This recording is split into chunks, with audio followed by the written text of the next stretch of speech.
Today, we're going to learn about manipulation, but from a neurological standpoint. What's going on in the brain of the manipulator and the one being manipulated? This is about to piss a whole lot of people off. First of all, what is manipulation?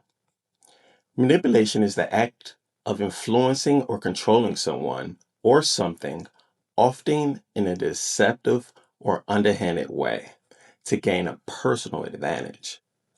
The first thing that you need to realize is that our brain has shortcuts, things like social pressure and authority biases that steer our decision making. And people who understand these shortcuts can steer your decision making without you even realizing it. You think they're helping you think, but in all actuality, they're thinking for you. For example, when someone praises you right before asking you for something, your brain gets a dopamine hit, and dopamine makes you more compliant. Or when someone positions themselves as the expert, your brain automatically trusts them, even if they're wrong. So let's say you're sitting in church. It's offering time. Body in here to get a glory seed. Hurry, get a glory seed. Get a glory seed. Empty your checking account out. Empty it out. This is a glory seed. Shout glory seed. Shout glory seed. See, you've been given offerings. Offerings are lightweight. Glory carries the weight. Offerings are lighter than glory. Get the glory seed. Come on, quickly. Don't even hesitate. Get it, pop up right now. There's folks that got 25,000. There's folks that got 10,000. Your count has 10,000. Empty the whole thing. Oh, Lord, we haven't heard it on this fashion before. I said empty the whole thing. Everybody in here to get a glory seed. The talk is so authoritative. The talk is so specific. This talk is so calculated. Is that it's doing something inside of your brain. And it's starting with the amygdala. Your amygdala wants to do something, either go towards it and fight it, eliminate the threat, or it wants to run. And you can't do any of that while you're sitting in church. You're just sitting there and you have to sit there and you can't move. It's so strategic and it's so specific and you don't even know it, but it's so manipulative. So let's take the target brain. This is the one that's being manipulated. They're the one that's sitting in church and they're on defense. And there are three key regions of the brain that are being ambushed right here. The first is the amygdala. Your amygdala doesn't care about facts. It cares about survival. It cares about belonging and it cares about approval. The amygdala's alarm system is going off. You are literally in a fight, flight, or stay state of mind. The amygdala isn't rational. It cares about survival, acceptance, and belonging, not the truth. The manipulator triggered this alarm system by raising or dropping their voice, using guilt. Look at all God has done for you. Showing disappointment. God loves a cheerful giver, and you don't look very cheerful. Or creating social pressure, forcing everyone to get up and give because it's embarrassing to be the one still sitting there in your seat while everyone has to step over you to go give their money. You were looking real unholy then. If you don't walk up to that front and give your money just like everybody else, you looking real bad just sitting there like the stubborn fool. You know, giving take a long time too. So you about to be looking like that and they're going to have everybody step over you. That's such a manipulative and designed way to get you to give. You have to see these things, right? It is pressure on you to give. It is pressure on you to give. Whether I'm not saying whether it's right or wrong. I don't care where the money is going. I don't care. Let's take all of what we know about church and the mishandling of money. I'm not saying your preacher is taking it. I'm just saying that the giving portion of a church service is manipulative. Period. It is. I don't care how you cut it. And it is designed to be manipulative. When that plate is coming down and everyone is putting something in it, your brain amygdala is firing off. It is going off because either you don't want to give or you're feeling pressure to give.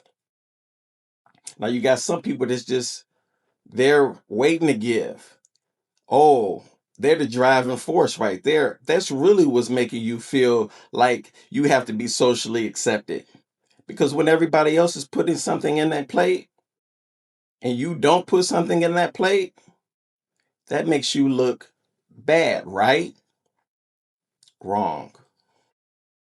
But you can't in that moment, you don't understand that it's not wrong to not put anything in that plate. You're just trying to survive. You are literally just trying to survive. Your amygdala interprets being cursed as danger. When the preacher yells, "You will be cursed," you will be cursed, cursed. They yell cursed. They love that word cursed.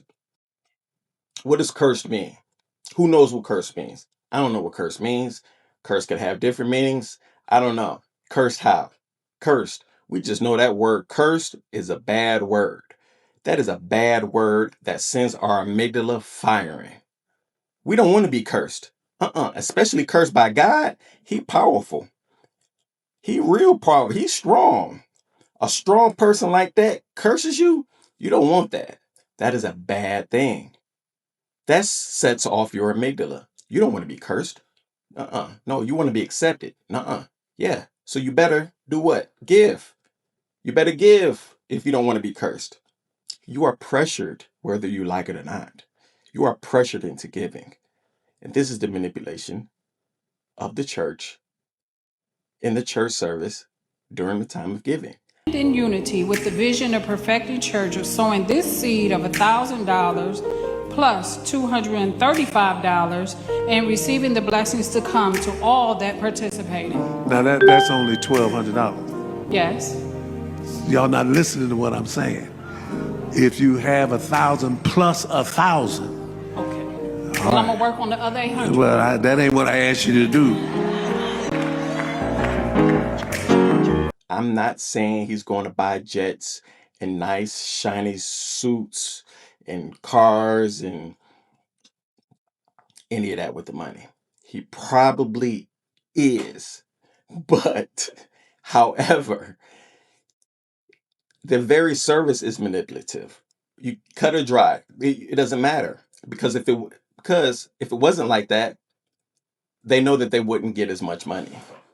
They would never change the church service up to where, hey, you guys just give something on the way out. While just give something if you can.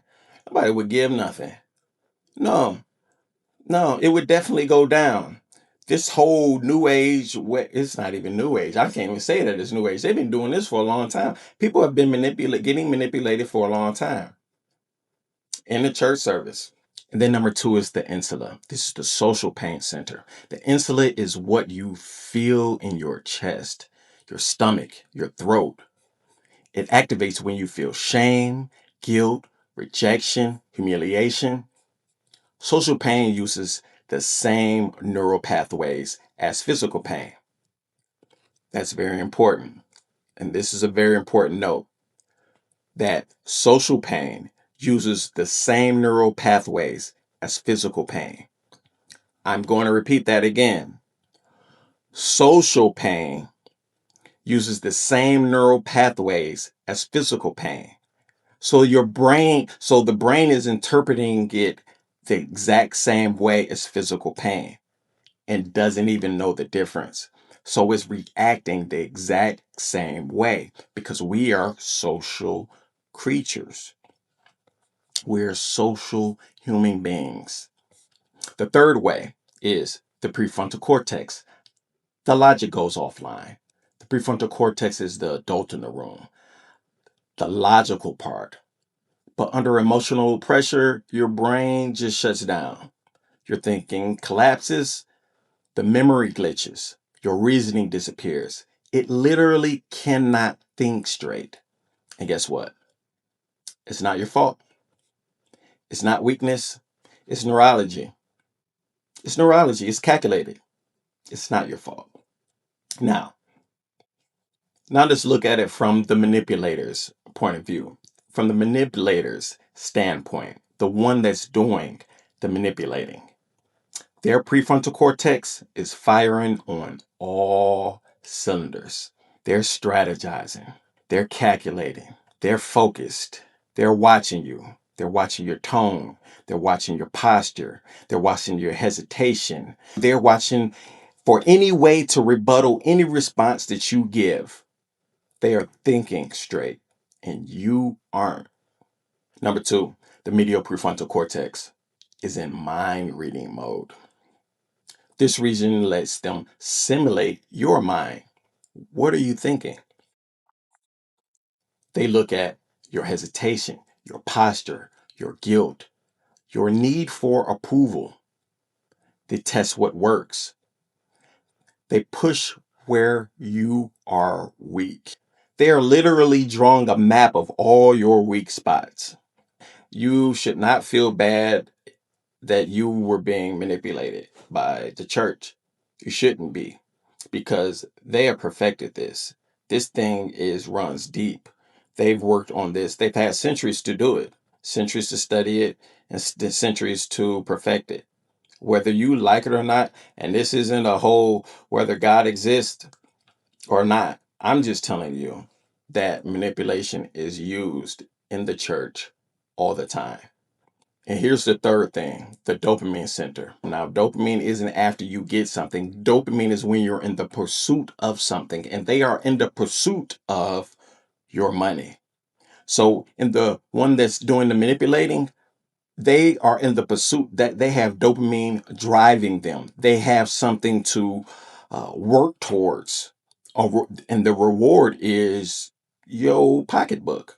But the dopamine doesn't just release when you get the money. It releases when they're in the pursuit of your money. This is what makes them so aggressive to say, shut the door. I said, close them doors. Or this is not enough. I said 2,000, 1,400. What did I say? Work on the other 800. Well, that ain't what I asked you to do. Y'all don't listen. That man's prefrontal cortex is firing on all cylinders. That was dopamine. That was dopamine being released. Get the whole bag, not partially. I need the whole bag. That man under a lot of pressure. He got that church sitting over there half built. Now they talking about they want to take it from him and everything.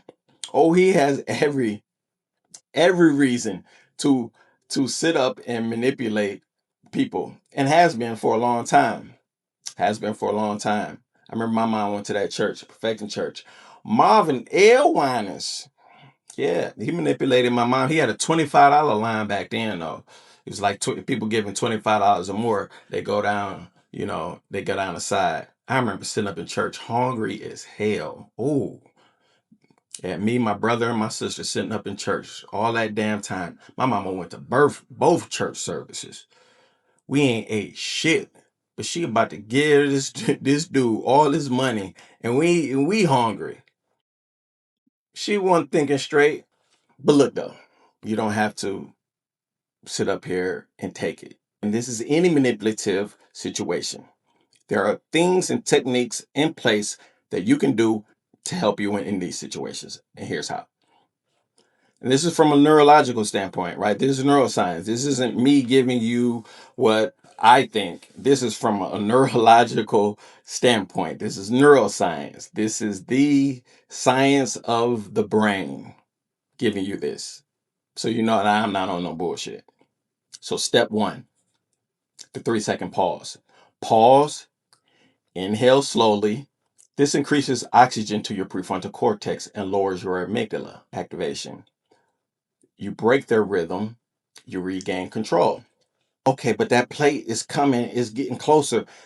How is breathing going to help me? Here's how breathing is going to help you. I'm about to tell you. I know that plate is coming, but here's how breathing is going to help you. What you have to do is you need to get blood flow back to your prefrontal cortex. You need to calm your amygdala down. And you can do that with breathing. That way you're not so afraid to take the plate and pass it on. You're not giving today. Or y'all can go past me. Go ahead. I put my feet up. And let the people go past you and just not really feel bad about it, right? So that's step one. You got that 3-second pause. Step two is label what's happening. Silently say, this is pressure, this is guilt, this is fear. Labeling shifts activity to your right ventral prefrontal cortex. This reduces emotional reaction by up to 40%. It's a superpower. They said it, I didn't. Just from a neurological standpoint, it's just by labeling what's happening. Be like, listen, this is social pressure, this is guilt, this is fear, this is why I'm okay. You are recognizing what's going on. So you have to use your prefrontal cortex because you are recognizing what's going on. You are labeling, you are putting a label on your feeling. And by labeling what you are feeling, you are automatically sending blood flow back to your prefrontal cortex, specifically your ventrolateral prefrontal cortex. Reactivity by up to 40%. You want to gain control. You can't leave. He already shut the doors. Step three, use your reasoning brain. Activate your dorsolateral prefrontal cortex by saying, I will decide later. There is no urgency. This choice is mine. That's the whole thing. You can give. You don't have to give right then and there. They put urgency on it just to get it from you right now because chances are, if they don't get it right now, they're not going to get it. So they increase their chances by putting an urgency on this. All manipulators do this. What do all scams have in common is they put urgency on it. They put a time limit on it. Act now and you get 50% off. Come on, I need it now. My car is it get towed. It go up every single day. They put in the urgency on you when shit, you the one who got your car towed. The urgency is not on me. And so by using your brain, you're like, I'm think about it. If you're going to give in church, there's nothing wrong with saying, I'll give later. You still giving. You just ain't looking like you're giving. And for most people, it's important to look like you're giving. So it's like, step four, prepare ahead of time. Before entering any high pressure environment like church, already decide your no. Already decide your amount. Already decide what your limit is and set it and sit on it. No, I came here, I'm giving $5. I know it ain't 2,000. It's 5. That's what I have to give. That's what I'm going to give. There's nothing wrong with you setting your boundaries ahead.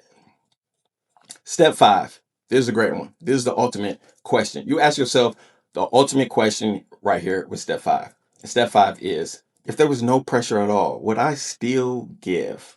If the answer is no, then it's manipulation. It's manipulation. You do not have to give. You can go to church and never give anything. A lot of people do it, and that's okay. A lot of people might disagree with that, but it's true. You want to know how? Huh? Huh? It's a nonprofit organization, right? They get a lot of tax benefits. Lot of tax benefits. And to be nonprofit organization, to be exempt from taxes and to have all those tax benefits coming in, that makes it open to the public, open for you to go. You can go to church and not give a damn thing. I know a lot of you don't feel that way, but it's true. It's okay. Enjoy the festivities.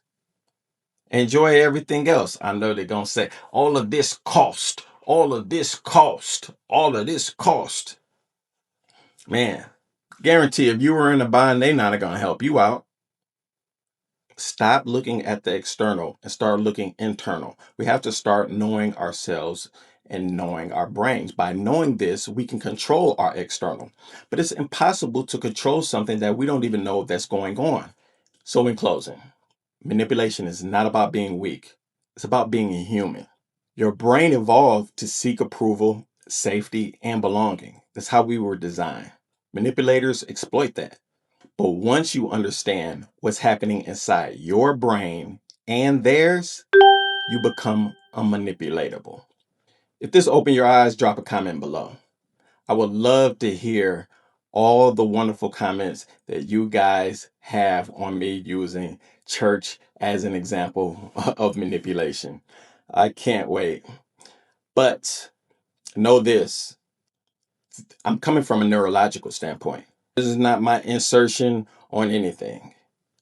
Drop a comment down there in the comment section. Let me know if you got what you guys think. Let me know if this helped you in any kind of way at all. Remember this, you're not crazy. You're not weak. You're not broken. You just need the science. Till next time, peace.